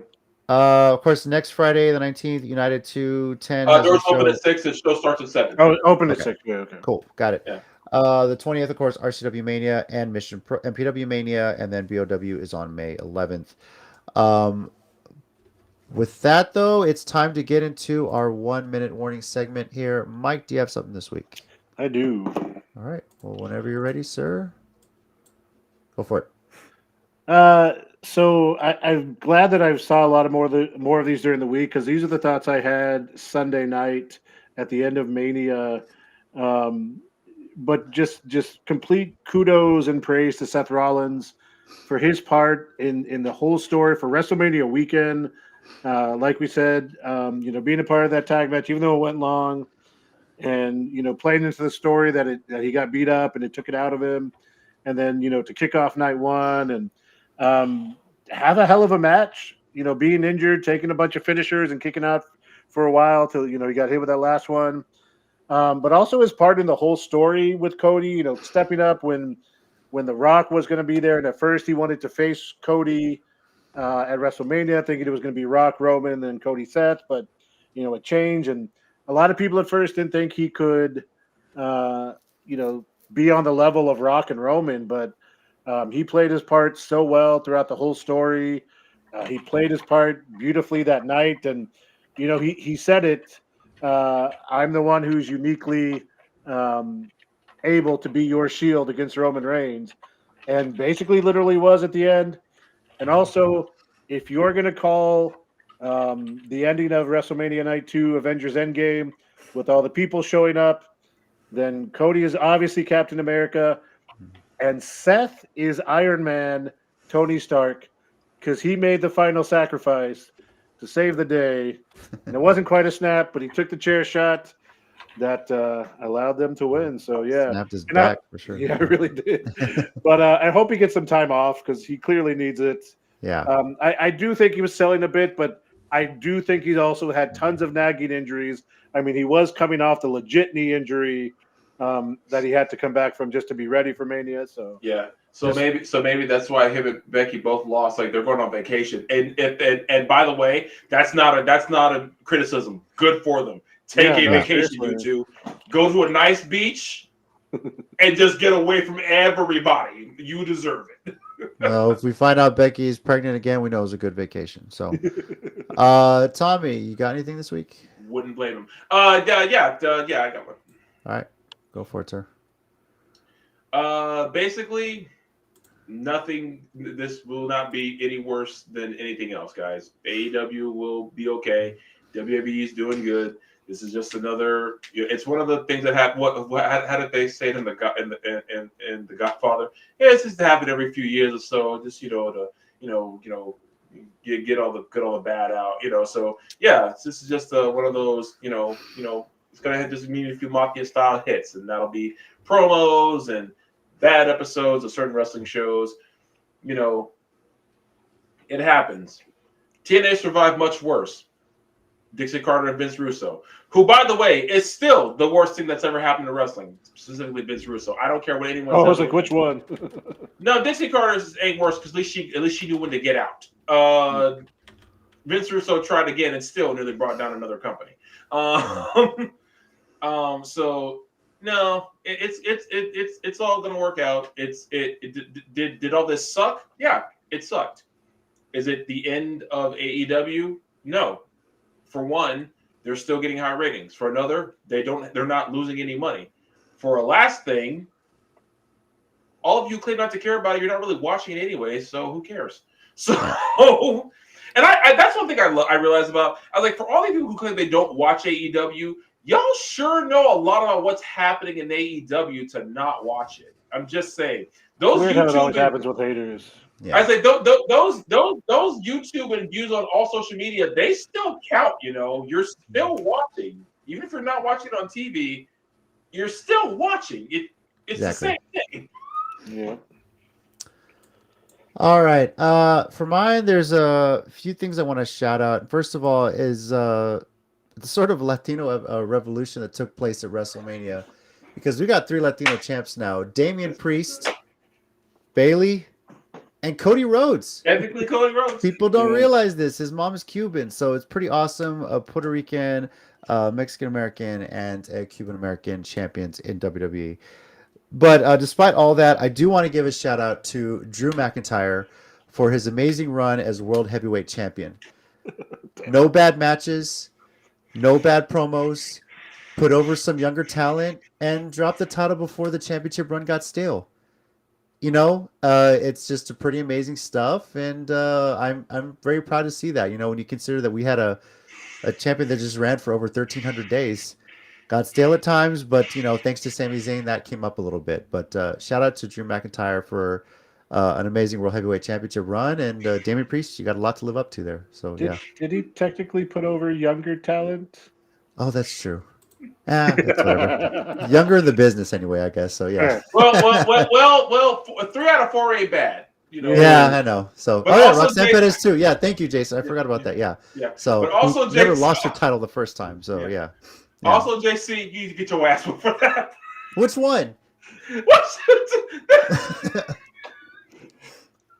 What's was pretty wrong with funny. what I said? What's wrong with what I said? I saw someone post something like that earlier. I didn't know you were going to say it.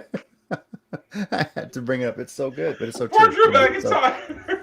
Yeah. Shout out Drew McIntyre. Good luck, Damon Priest. Yeah. That's. But also that story of obsession connects. It almost like it bookended night 2 because it was Drew losing his title because he was obsessed with Punk, and Roman losing his title because he was still obsessed with what Seth did. So. No, in a roundabout way, all that was Seth's fault. Yeah, and the funny part is like Drew's family like tweeted how they left after that shit. At the I saw that. That was awesome. Look, here's the way I see it. Honestly, I think Damien's gonna hold it until they go to Scotland. Yeah, that's why I think Drew's gonna win it.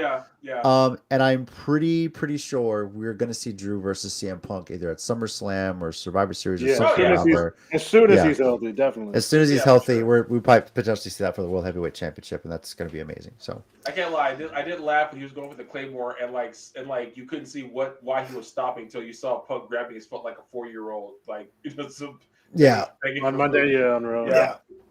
And again, Punk like tweeted or Instagram storied that shit too, which is I saw that from the ring. Thank you everybody for joining us this week's episode of the WrestleCast. Next week we have even more to talk about. We're gonna look at NPW Mania. Excuse me, we're gonna preview RCW Mania. We're also gonna talk about TNA Rebellion. Yes, that is also on the 20th, and then of course AEW Dynasty on the 21st. So next week's show is gonna be as long as this week's show was. I will see how quick it goes, but should be having a guest next week leading into NPW Mania. Not 100% confirmed yet, so we hope so. We'll find out this weekend, hopefully. So so should be looking potentially at another Wednesday show next week too to get ready for that as well. And I will say that my daughter is hard at work on the weapon she's going to be bringing for that match as well. So thanks. I hope everyone's on the same page at MPW about that, because Brian threw that out in our chat and I haven't heard much more about it. Well, if we're the only ones that bring something, then fine. We're supplying all the shit. So that's fine. Yeah, there you go. All right. Thank you everybody for joining us as always. I hope that our show wasn't as exhaustive as 2 nights of WrestleMania and everything else that happened this past weekend. So anyway, it was more of a night 1, but it's okay. Yeah. Over here we got Tommy. Thanks, guys. We got Mike. Thanks, guys. Be good to each other. And I'm JC. And as always, heels and baby faces, remember, pro wrestling is real. People are fake. Boom. See you next week. Adios, Kunta.